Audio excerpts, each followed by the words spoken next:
when I was a kid, I didn't really, go outside much. And it was very physically evident. But what I would do is I would watch hella TV, hella movies, and I would also dabble in some gaming, things like that. So I want to talk about some of the things that I watched or witnessed in media as a kid, and look back on those things and what I think of them now. When I was in Mexico, I got to watching an episode of this show I used to watch on a channel called The Hub. It was like Hasbro, I'm pretty sure. There was this program called R.L. Stine's The Haunting Hour. A lot of the episodes were based on short stories written by R.L. Stine, who, as you know, is the creator, the writer of the Goosebumps books, which I read as a kid. And surprisingly, none of them are going to be talked about in this video. None of the books had me fucked up because the title of the video is the way that it is because there was just something so mind-boggling about it, and I knew what I was getting into when I would read Goosebumps books. But for some reason with this show, I didn't know what I was getting into. I knew what I was also getting into with the show Goosebumps because they were based on the books, but I had never read R.L. Stine stories. But also the episode I'm going to talk to you about, the episode that has nothing to do with R.L. Stine. It was actually based on a short horror story written by another individual. Hold on, I need to say the name of the individual. Neil Shusterman, I believe that's his name. But you know how I was mentioning how I wasn't like a physical kid, so I had all this extra time consuming media, and instead of picking up a sport.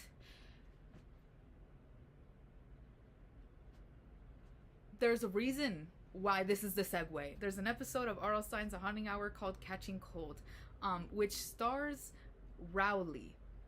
His name is Robert Capron. I don't know how to say his Capron. However you say this individual's last name, I'm so sorry, sir. Something about that episode, I feel so attacked. There's something about how the episode goes that is just like, it's so incredibly extra. So the premise of the episode is this kid named Marty. He's a chubby kid who lives in a family where everyone else is active. Like you see the sister doing exercise in her room, you see the mom doing yoga, and the dad is a cop who chasing down bad guys must keep you fit. By the way, the dad wasn't necessarily fit, actually. He was kind of bulky but like muscular, so he was raised by a healthy family, but he is the way that he is. And one day he hears an ice cream truck, and he just thinks it's this ordinary ice cream truck until he finds that he cannot catch this truck. He has this friend who he tells about this ice cream truck called Creamy Cold, and at some point the mailman passes by as Marty's talking to his friend about the Creamy Cold ice cream truck. The name Creamy Cold is familiar to him because there was this kid named Jimmy Jeffries who, was obsessed with the Creamy Cold truck. He would talk about trying to catch it, and nobody believed him that, that this truck existed at all because they'd never seen the truck, but only this Jimmy Jeffries kid. He was the only one able to see the truck, and then they never saw him again. I think at that point, even me, who I would not play about the ice cream truck that passed around my house. Like as a kid, I would be number one clientele. Like I was there every day. If I heard that this kid that was chasing an ice cream truck that no one else ever saw suddenly disappeared, I think I would stop chasing that ice cream truck. But that's just me. But no, this exchange just makes the ice cream truck all that irresistible to him. And then that's when the situation where the ice cream truck pulls up at 3 a.m. and leaves him a triple scoop ice cream cone on the front doorstep.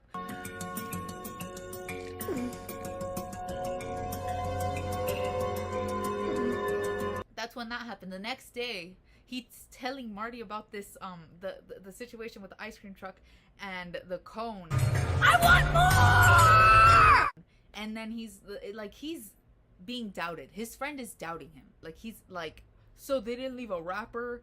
Like I think it's weird that it didn't come with a wrapper and it was just on your doorstep, right? That type of thing. Which, yeah, it sounds crazy. You sound crazy. At that point, you know, slowly but surely, he is just continuing to be a bigger and bigger dick towards his friend, who is really just trying to, you know, be a support there, but also be heavily based in reality. Like, there is no way that there's this ice cream truck that only you are seeing.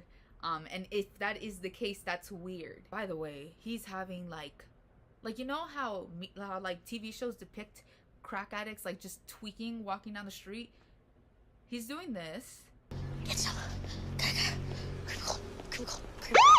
At some point, his dad like, you look out of it, so I bought you a bike so that you could start, you know, getting your blood pumping and shit. And so at that point, he proceeds to sell the bike that his father gave him to his friend, the one who's been putting up with all this bullshit, so that he can stock up on Creamy Cold. And mind you, that was after the interaction he had with his dad at also 3 in the morning because he heard the truck. He's just been getting more and more obsessed with this truck. He sold the bike to get money for it. I don't know if this is a metaphor for drugs or something, an addiction. I feel like there's multiple episodes, but that could just be me, that are metaphors for addiction.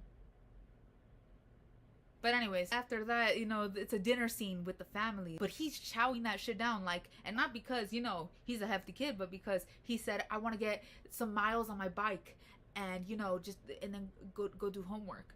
And then the sister, the smartest bitch in this house, even though she has like 2 very short scenes. By the way, also, she's played by the actress that plays Patty Farrell. She's like, he's gonna do some shit, you know, like there's something suspicious about this.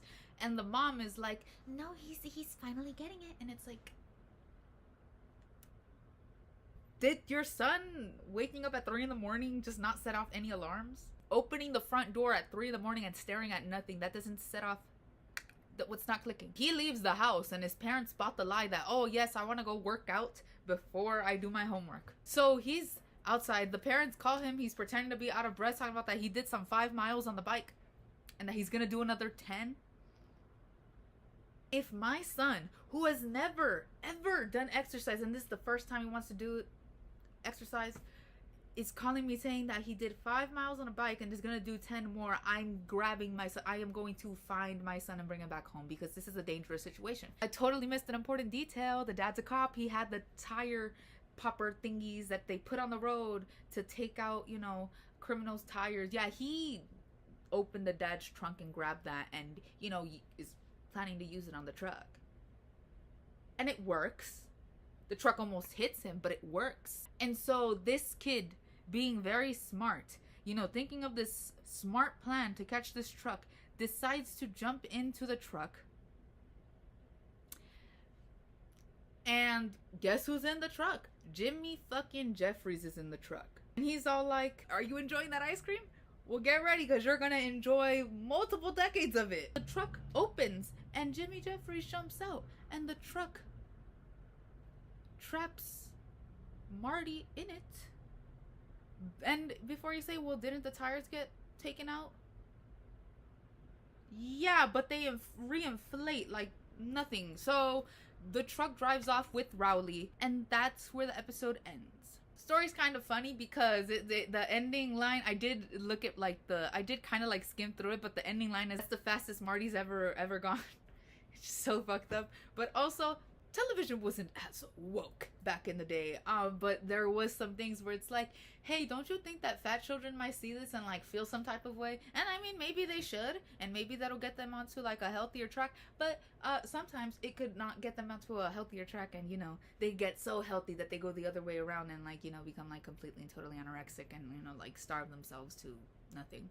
But that is a wild ass episode.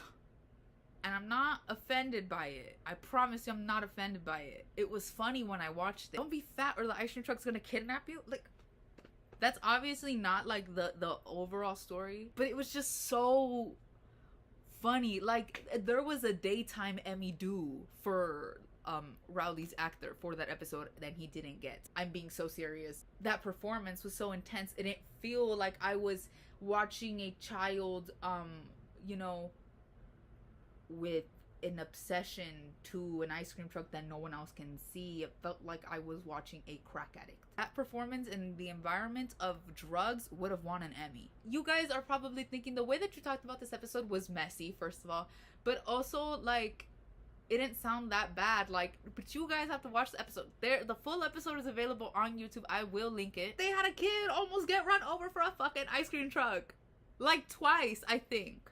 This kid wasn't even like in sports or anything. Like they didn't even show that he was trying to get on a proper track.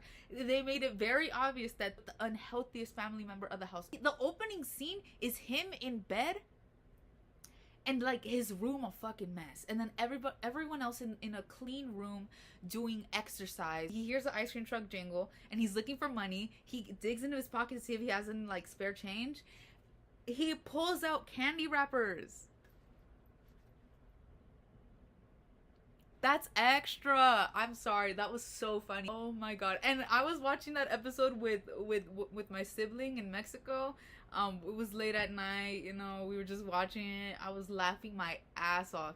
And my sibling was like, Clarissa, you were fat, but you weren't that fat. And I was just like, thank you. That shit was so fucking funny. But on to the next topic. Still regarding the haunting hour, but not an episode, just something that I noticed, which is kind of odd. So the two major studios, the original note I have for this topic is Girl Signs a Haunting Hour being a safe haven for unemployed Disney company, not mostly the channel itself, actors. As you may or may not know, Disney owns Fox and owns ABC, owns all of that, right? But also Paramount is a different company, and they do Nickelodeon, things like that. But in general, like, that show became a safe haven for actors that just were not having any work from the two major networks, two major companies, production companies, I don't know. For example, Rowley's actor was in 2 episodes. Patty's actor, I don't know her name, Patty Farrell's actor, was in maybe 2 or 3 episodes. 2 Modern Family actors were also on that show. The one who plays Luke and the one who plays Alex. Who else was on that show? Debbie Ryan was on that show. Also, Greg Heffley's actor was on it. I don't know if Devin Bostic was in it, but who else? Tom Kenny was on an episode of it, and that episode is one of my favorite episodes. Oh my goodness, it's so funny. That episode is so funny. You guys can correct me if I'm wrong, but I haven't seen many Disney actors, like Disney Channel now, go on to Nickelodeon or to that network, except if it's like a really, really small role. If they're known for being on one network, very rarely are they, or like one production company, very rarely they're gonna go to another, unless it's like, you know, like for movies. But for TV, I've never seen it. Selena Gomez used to be like, she used to have hits on Disney Channel. I've never seen her on a Nickelodeon show. That's what I'm talking about. Like, I've never seen Debbie Ryan on Nickelodeon, but I saw her on the Hub, on the Hasbro network. The Hub sounds like I'm referring to Pornhub, but you guys have porn brain. Next topic of discussion. I told you guys that I had cable. That was only for about a year. For the majority of my life, I would watch, you know, public broadcasting. I was very big on PBS Kids, but I also enjoyed Cubo. Cubo to me it felt like the working woman's Nickelodeon. A lot of the shows on Cubo weren't so, you know, education oriented, which is why I enjoyed Cubo a lot more. When I come home from a long day of elementary, I don't want to watch you educate me on elementary topics on TV. I want to see some funny shit. Majority of my life was me, you know, going back and forth between PBS Kids and Cubo. Cubo wins. I did enjoy some of PBS's programming. They did have programming that wasn't really like education based, but that was very few programming. They loved to push, you know, education into entertainment, which fine, but like don't make that the majority of your catalog. I really should run for some type of office. I don't know. I will tell you right now, my favorite shows on PBS were Arthur and Clifford and Sesame Street. My least favorite TV shows were the ones that were very much centered on subjects I sucked at. My strong suit was never math or science. Would you like to guess which TV shows I despised on PBS? I will give you like 5 seconds.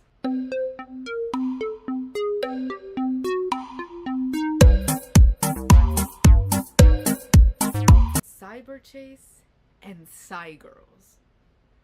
Oh my goodness. I have never seen such boring TV shows. I have never been surrounded by such filth, such garbage, and that maybe if I had paid more attention to it, I wouldn't have had to retake math several times. When I was younger, I would come home from school to my grandma's house. My parents worked, so I would get picked up from my grandma's house like much later. But the minute that fucking Cyber Chase hit, I knocked out and took the best nap of my life. And my sibling will sit and lie to my fucking face and say, that show was amazing. You're a liar. That show was so fucking bad. Like, it was so boring.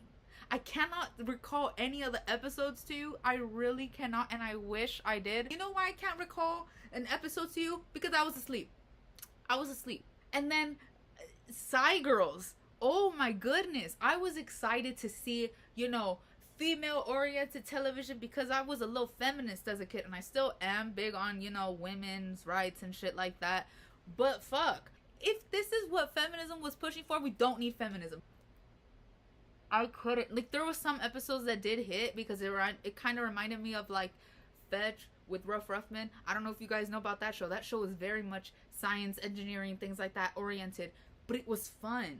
It made me want to be a part of it. That show had me so deeply convinced that I was going to be a scientist growing up because I just enjoyed watching the little experiments it did, and it was like, that's all scientists do? Shit, I will find a career there. There was 2 episodes of Psy Girls that I do remember. The Snapping Turtle one, and there was this other one that, it wasn't a ghost one. The ghost one, I'm confusing it with the one from Fetch, but it was a mystery. There was some episodes of Psy Girls that I did tolerate, but most of them I cannot recall to you because they were so incredibly boring. The thing that I enjoyed about a bunch of other shows that were on PBS Kids was that sometimes they would be funny. If you're going to be teaching me 2 boring ass subjects, add a little bit of humor here and there. Especially if it's a kids network. Oh my god, it's snooze fest. And then I would wake up and watch Wild Kratts. It was just like a certain time frame between like 3 to 5 or 6 p.m. where they would just put boring STEM major shit. And I was sick of it. But it might not even be the fact that it was a math or science show. Like, because Peck Plus Cat, which is a show that, like, you guys are gonna look up the date that Peck Plus Cat was released, and it was like, Clarissa, at that point, you were no longer the target audience for these shows. But I was so bored. I was like, let me sit down and watch this PBS Kids. 58.2, let's click this channel on, right? Peck Plus Cat was not boring because I would fall asleep during Cyber Chase. Just know that it was so boring. I could not fathom it. And then it would get followed up by such good shows like fucking like Arthur, like Word Girl, like Martha Speaks sometimes had its good episodes, but that bitch was annoying. It's like, oh my god, someone euthanized this fucking dog. They need to stop feeding her that goddamn alphabet soup. She wouldn't talk so much. I think a lot of this segment is going to be PBS Kids related or PBS related. No, not PBS Kids related. When I was young, and still to this day, I struggled with sleep a lot. But my parents were like, get your bitch ass to sleep. And my bitch ass would not go to sleep. In fact, my bitch ass would put the TV volume to 1 or 2 because that's enough that you needed to hear at the time. And I would put captions on in case I would have to, you know, mute the TV because I would hear footsteps and then click off the television and pretend to sleep. But I would not be asleep. I would be watching TV late at night. And I would find very interesting shit. But late at night, around the 2010s, you know, I think I was like 6 in the year 2010. I turned 6 that year, because I'm an '04 baby. But they would play Nana Land. For some reason, that show it hit like a little peak recently, where it was being used for a lot of memes and shit. And there would be grown-ups commenting on the page like, this show just seems so comforting and so wholesome. And it's like, yeah, it does, but it's for kids. Why would that be playing at, like, yes, it is a kids network, but late hours instead of the earlier hours? Honestly, I've stayed home from school multiple times as a kid, so Nana Land in the daytime would play around the time that kids would be at school. So it's like, who is this benefiting? Yes, toddlers, of course, toddlers. And that's when it hit me. I swear, I sound like a crazy person talking. Let me just get my tinfoil hat. Who was this programming for? Because children should not even be awake at this hour, yet here I am. But like, I'm also like on the cusp of becoming a teen, so like that's expecting me to stay up. But like most kids are asleep at this hour. So who is this programming for, if not depressed adults who cannot sleep? Like, okay, they had Nana Land, right? And you could be like, well, Clarissa, they just needed filler television. Why would they be playing older cartoons? This was for nostalgic adults that needed their nostalgic things to comfort them. Like, I am not crazy, and I believe this for a fact, but for some reason that changed, and like there's no longer like any older cartoons or older versions of cartoons playing. Like Zaboomafoo is playing.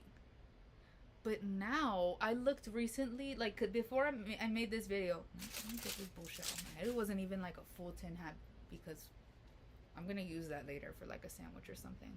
But it wasn't even, like, anything, like, that played back then. Like, it's just reruns of the same newer generation of kids TV. And it's like, well, that's different, because when I was younger, I would fucking, like, I would stay up. Nana Land would play, Zaboomafoo would play, older episodes of Sesame Street would play. Not old, but like older.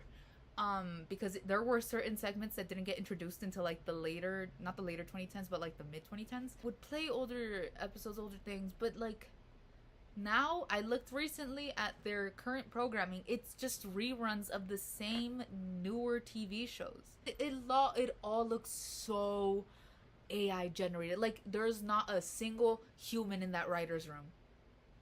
It is ChatGPT written episodes.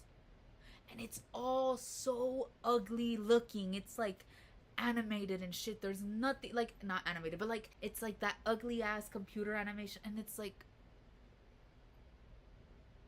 I don't know what point I'm trying to make there. I'm just very displeased with the content that my children in the future are going to be consuming. Anyways, the next topic